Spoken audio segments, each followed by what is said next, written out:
میں اب اس دباؤ کو ہینڈل نہیں کر پا رہا، اس وجہ سے مجھے جو ہے ڈپریشن ہو گیا۔ اگر میں یہ کہوں کہ میں ان سب سے زیادہ اچھی حالت میں ہوں تو اس میں کوئی دو رائے نہیں ہوگی۔ میں نے تو اللہ کا شکر ادا کیا اور اس کے بعد سے جو ہے وہ میں کافی اپنے آپ کو بہتر محسوس کر رہا ہوں۔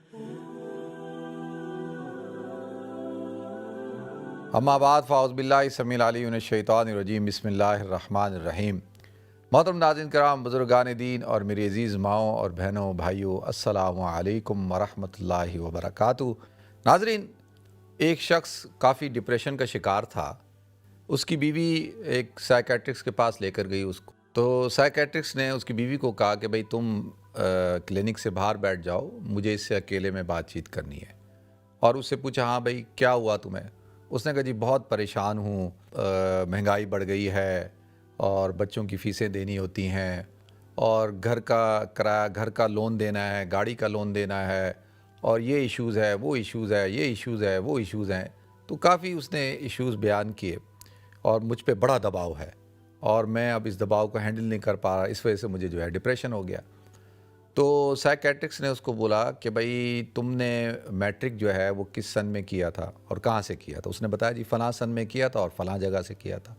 تو اس نے کہا بھئی تمہیں ایک کام کرنا ہے، تم جاؤ جہاں سے تم نے میٹرک کیا تھا، وہاں سے میٹرک کا اپنی جو کلاس تھی اس کا رجسٹرڈ نکلواؤ، اور اس رجسٹرڈ میں سے جو تمہارے ساتھ لوگ پڑھتے تھے ان پر جا کر تحقیق کرو، ان سے ملو اور دیکھو کہ ان کی کیا حالت ہے، تو 1 مہینے بعد آ کر مجھے بتانا۔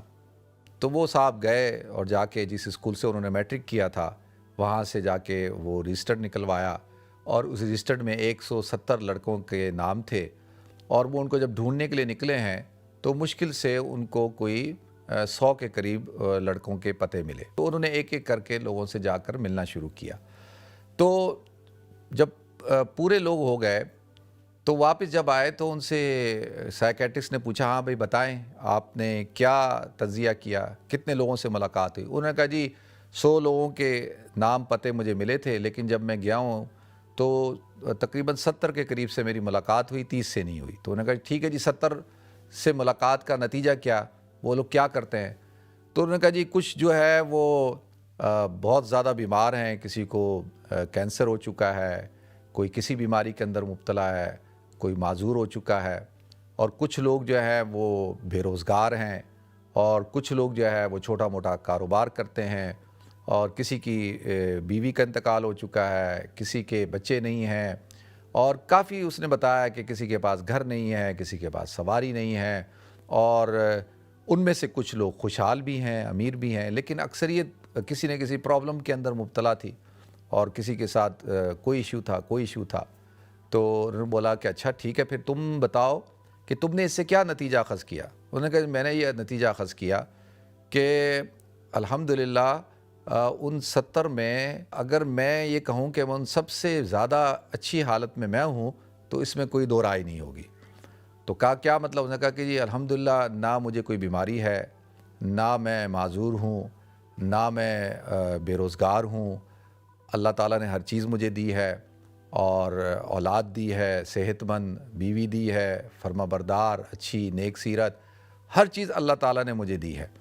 تو میں تو اس نتیجے پہ پہنچا ہوں کہ جی الحمدللہ میں نے تو اللہ کا شکر ادا کیا، اور اس کے بعد سے جو ہے وہ میں کافی اپنے آپ کو بہتر محسوس کر رہا ہوں۔ دیکھیں ناظرین، ہم میں سے ہر شخص جو ہے آج اپنی زندگی کا موازنہ کرے اپنے محلے والوں سے، اپنے کلاس فیلوز سے، اپنے گاؤں والوں سے، اپنے خاندان والوں سے، تو یقینی طور پر وہ اس نتیجے پہ پہنچے گا کہ اللہ تعالیٰ نے اس پر بڑا کرم کیا، اللہ تعالیٰ نے اس پر بڑا رحم کیا۔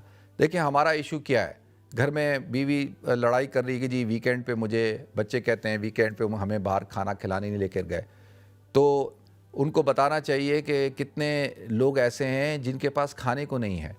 بیگم جو ہے وہ کہتی ہے کہ جی میں نے نیا جوڑا نہیں خریدا، تو اس کو بتانے کی ضرورت ہے کہ کتنی خواتین ہیں جن کے پاس پہننے کو کپڑے نہیں ہیں۔ اگر کوئی اس بات پر لڑائی جھگڑا کرتا ہے کہ جی ہمارا گھر چھوٹا ہے، تو اس کو بتانے کی ضرورت ہے کہ کتنے لوگ دنیا میں ایسے ہیں جن کے پاس اپنا گھر نہیں، جن کے پاس سروں پہ چھت نہیں ہے۔ اگر کوئی اعتراض کرتا ہے کہ جی ہماری گاڑی جو ہے وہ پرانی ہے، تو کتنے لوگوں کے پاس تو گاڑی ہی نہیں ہے۔ اگر کوئی کہتا ہے کہ جی ہمارے بچے جو ہے وہ اچھے اسکولوں میں نہیں پڑھتے، تو کتنے بچے ایسے ہیں جو اسکولوں میں ہی نہیں پڑھتے، آپ کے بچے تو پھر اسکولوں میں پڑھتے ہیں۔ تو اگر آپ جب بھی اپنا تجزیہ کریں گے نا تو آپ انشاءاللہ شکر کا جذبہ ہمارے اندر، آپ کے اندر پیدا ہوگا۔ ہم اپنی پلیٹ کو نہیں دیکھتے کہ ہمارے پلیٹ میں کتنا کھانا ہے، ہم ہمیشہ دوسری کی پلیٹ کو دیکھ رہے ہوتے ہیں۔ تو لہذا جو نعمتیں اللہ نے آپ کو دی ہیں ان پر آپ شکر ادا کریں اور صبر اور شکر کے ساتھ زندگی گزاریں، تو اللہ تعالیٰ بھی راضی ہوگا اور آخرت بھی اچھی ہوگی اور انسان کے اندر شکر کا جذبہ پیدا ہوگا۔ تو جب جو آدمی شاکر ہوتا ہے ناظرین، وہ کبھی بھی پریشان نہیں ہوتا، اس کو کبھی بھی ڈپریشن نہیں ہوتا، اس کو کبھی بھی سٹریس نہیں ہوتا۔ ہم ہمیشہ اپنے سے زیادہ جو دنیا دار اور مالدار اور لوگ ہیں ان کو دیکھتے ہیں۔ تو ہمیشہ جب آپ اپنے سے اوپر لوگوں کو دیکھتے رہیں گے تو جو نعمتیں آپ کے پاس ہیں آپ ان کا استحضار نہیں ہوگا اور آپ ان کا شکر ادا نہیں کریں گے۔ تو اللہ تعالیٰ مجھے بھی توفیق عطا فرمائے، ہم سب کو توفیق عطا فرمائے۔